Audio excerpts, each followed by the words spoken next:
Praise the lord. నా పేరు చంద్రశేఖర్. నేను బరుకు వచ్చి 8 years అవుతుంది. నేను బరుకు రాకముందు చాలా మూర్ఖత్వంగా గొడవలకి ముందు ఉండేవాడిని. మా భార్య భర్తల విషయంలో పిల్లల హెల్త్ కారణంగా ప్రతిసారి మాకు సమాధానం అనేది ఉండేది కాదు. ఎప్పుడైతే నేను బరుకు రావడం స్టార్ట్ చేశానో అప్పటి నుండి నాకు దీపక్క, శ్రీనివాస్ అన్న నా లైఫ్లో చాలా చేంజెస్ అనేది తీసుకొచ్చారు.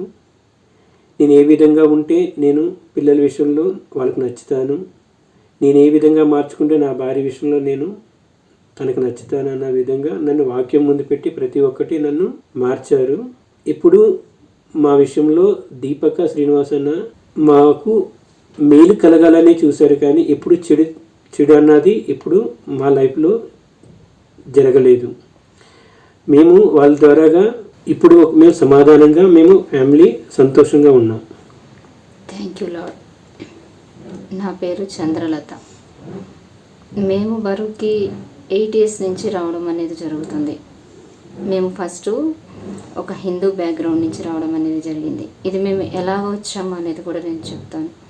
ఒకప్పుడు మా పిల్లలకి హెల్త్ ఇష్యూస్ అనేవి చాలా ఉండేది.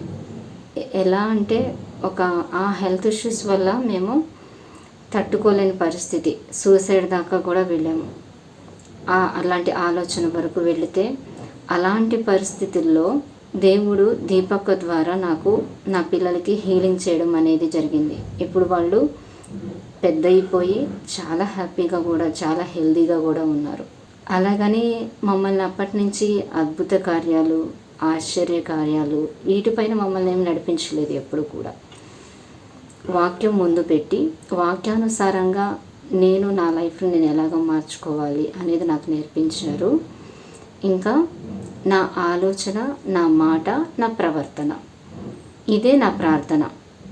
నా ఆలోచన బాగుంటేనే నా పిల్లల లైఫ్ బాగుంటుంది, నా మాట బాగుంటేనే నా చుట్టూ ఉన్న వారితో నేను మంచిగా ఉండగలుగుతాను అనేది ప్రతిదీ ప్రాక్టీస్ చేస్తూ మాకు నేర్పించుకోవడం రావడం అనేది జరుగుతుంది. ఇంకా మేము వచ్చిన ఇన్ని సంవత్సరాల్లో మమ్మల్ని ఎప్పుడు ఎవరు కూడా బరుకెండాయిలో డబ్బులు అడగడం అనేది మాకు జరగలేదు. మాకేదైనా సహాయం కావాల్సి వస్తే ఒక తల్లి తండ్రి పొజిషన్లో నుంచొని సహాయం చేయడం అనేది జరిగింది, కానీ మేము అది చూసాం. కానీ మా నుండి ఎప్పుడు కూడా ఏది ఆశించలేదు, ఏది అడగడం అనేది జరగలేదు. ఈ రోజుల్లో పిల్లల మైండ్ సెట్ అనేది ఎక్కువగా చూస్తే చాలా రూడ్లీగా బిహేవ్ చేయడం, ఫోన్కి అడాప్ట్ అయిపోవడం అనేది జరుగుతుంది. కానీ బరుకెండాయిలో ప్రతి పిల్లలు, చిన్న పిల్లల నుంచి యూత్ వరకు కూడా వాళ్ళు ఏ విధంగా జాగ్రత్త పెట్టుకోవాలి, ఏ విధంగా పేరెంట్స్ తోటి బిహేవ్ చేయాలి, ఏ విధంగా వాళ్ళ చుట్టుప్రక్కలతో వాళ్ళతో మాట్లాడాలి అనేది పిల్లలకి దేవుని యొక్క జ్ఞానం ముందు పెట్టి వాళ్ళు నేర్పిస్తున్నారు. ఎప్పుడూ కూడా ఎవరిని మాకు ఆ పనులు చేసి పెట్టండి, ఈ పనులు చేసి పెట్టండి అని మాకు ఎప్పుడు కూడా చెప్పలేదు. మేమందరం బరుకులో ఒక మంచి ఫ్యామిలీ లాగా కలిసిమెలిసి ఉంటాము. ఏ కపటము లేకుండా అందరం ఒక అమ్మ, నాన్న, అక్క, అత్త, ఈ విధంగా మేమందరం కలిసి ఉంటాము. ఇంత మంచిగా ఉండే మాకు మేమెవ్వరం కూడా బందీలాగా లేము. ఇక్కడ ఏ యూత్ కూడా బందీలాగా ప్రస్తుతం లేరు. ఒకప్పుడు బందీలాగా మేము ఉండేవాళ్ళం, అలానే యూత్ పిల్లలు కొంతమంది కూడా ఉండేవాళ్ళు. అలా బందీలాగా ఉన్నవాళ్ళు ఇక్కడికి వచ్చినాక వాక్యం ద్వారా వాళ్ళు మార్చుకుంటూ వచ్చినప్పుడు దాని నుంచి విడుదల పొందుకొని మంచి లైఫ్ లీడ్ చేయడం అనేది మేము చూస్తున్నాం, మా కంటి ముందు మేము చూస్తున్నాం. ఇది మా లైఫ్లో కూడా అనుభవ జ్ఞానం మేము పొందుకున్నాం. అదేవిధంగా చాలామంది బరుకెండా మినిస్ట్రీస్ నుంచి నెగిటివ్ కామెంట్స్ ఏంటంటే, దేవుడు మాట్లాడతారా అని అడుగుతున్నప్పుడు పాత నిబంధన గ్రంథంలో ఎంతోమంది ప్రవక్తల ద్వారా లార్డ్ మాట్లాడడం అనేది జరిగింది. కొత్త నిబంధనలో చూసుకున్నా కానీ పౌలు ద్వారా, పరిశుద్ధాత్మ ద్వారా, స్టెఫెన్ ద్వారా దేవుడు మాట్లాడడం అనేది జరిగింది. మాథ్యూ 10:20 మనం చూసుకున్నప్పుడు దేవుని యొక్క అభిషేకము ఒక వ్యక్తి మీదకి వచ్చినప్పుడు ఆ వ్యక్తి మాట్లాడేది దేవుని యొక్క ఆత్మ, కానీ ఆ మనిషి ఆత్మ అయితే కాదు అని వాక్యం చెప్తుంది. అటువంటప్పుడు అదే అభిషేకము మేము మా కంటి ముందు మేము చూడడం ఎన్నోసార్లు ఇది మేము అనుభవ జ్ఞానం పొందుకున్నాం. ఆ ఎక్స్పీరియన్స్ ఫేస్ చేసాం. ఎలా అంటే మాకు 4 గోడల మధ్య మా భార్యాభర్తల్లో ఏం జరిగిందో అది మాకు ముందు పెట్టి వాక్యం ద్వారా ఎలాగ మార్చుకోవాలి అనేది మాకు చెప్పారు. ఒక నెగిటివ్ నా పిల్లల మీద నేను ఏదైనా మాట్లాడితే అది తిరిగి ఎలాగ మళ్ళీ మా లైఫ్లో ఇన్ఫ్లుయెన్స్ చూపిస్తుంది, దాని నుంచి మమ్మల్ని మేము ఎలాగ కాపాడుకోవాలి అనేది మాకు వాక్యం ముందు పెట్టి నేర్పించడం అనేది జరిగింది. ఈ విధంగా మా లైఫ్లో జరిగే ప్రతిదీ కూడా ఆ అభిషేకం వచ్చినప్పుడు అక్క ద్వారా లార్డ్ మాట్లాడుతున్నప్పుడు ఆ వ్యక్తిని మరి మేము అప్పుడు ఎలాగా అక్క అనగలుగుతాము, ఒక మనిషిలాగా మేము ఎలాగా ఆ వ్యక్తిని మేము చూడగలుగుతాము? దేవుడే కదా.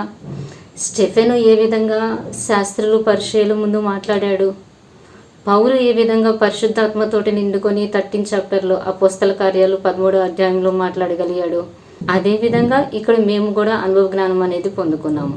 ఆ అభిషేకంలో ఉండి ఆ వ్యక్తి మాట్లాడుతున్నప్పుడు అప్పుడు ఆ వ్యక్తి కాళ్ళకు మేము మొక్కడం అనేది తప్పు కాదు. అది ఎందుకంటే దేవుణ్ణి గుర్తుపట్టినప్పుడు ఒక నా ఎదురుగా నుంచుంది ఒక మనిషి కాదు, ఒక దేవుని ఆత్మ ఒక మనిషి ద్వారా మాట్లాడుతున్నారు అన్నప్పుడు మేము మొక్కుతుంది మనిషికి కాదు, ఆ మనిషిలో ఉన్న దేవుని ఆత్మకు మాత్రమే.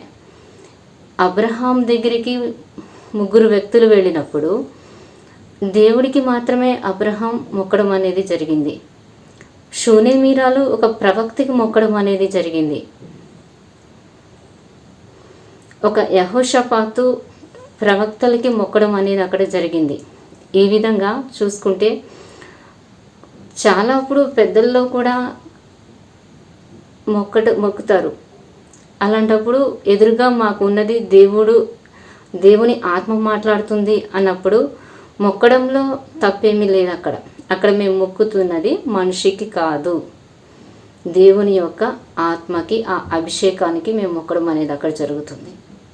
ఇంకొకటి, స్త్రీ మాట్లాడొచ్చా, ఒక స్త్రీ ఈ విధంగా మాట్లాడొచ్చా అనేది చాలామంది పాయింట్అవుట్ చేస్తున్నారు.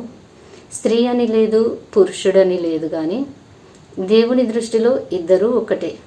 అలా చూసుకుంటే పాత నిబంధనలో ఎంతోమంది ప్రవక్తలు దెబోరా ఉన్నారు కదా.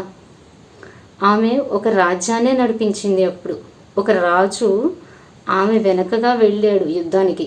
పౌలు కూడా ఎంతోమంది ఆడవాళ్ళని ఎంకరేజ్ చేశాడు.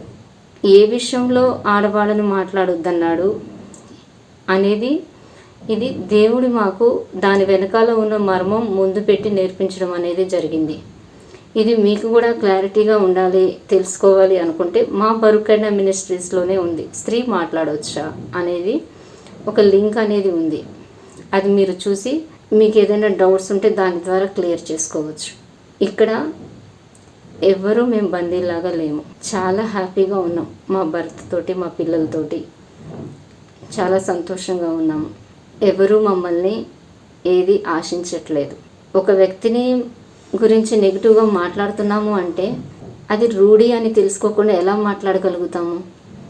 ఎవరో ఏదో చెప్పారని అది నేను కంటితో చూడకుండా, సరిగ్గా ఒక విషయం గురించి విమర్శ చేయకుండా దాని గురించి నేను మాట్లాడుతున్నాను అంటే అది తీర్పు దినంలోకి తీసుకెళ్తుందని తెలుసు కదా. ఆ విధంగా ఎవరు కూడా వెళ్ళకుండా జాగ్రత్త పెట్టుకోవాలని మేము జాగ్రత్త పడుతున్నాము. Thank you lord. Thank you lord.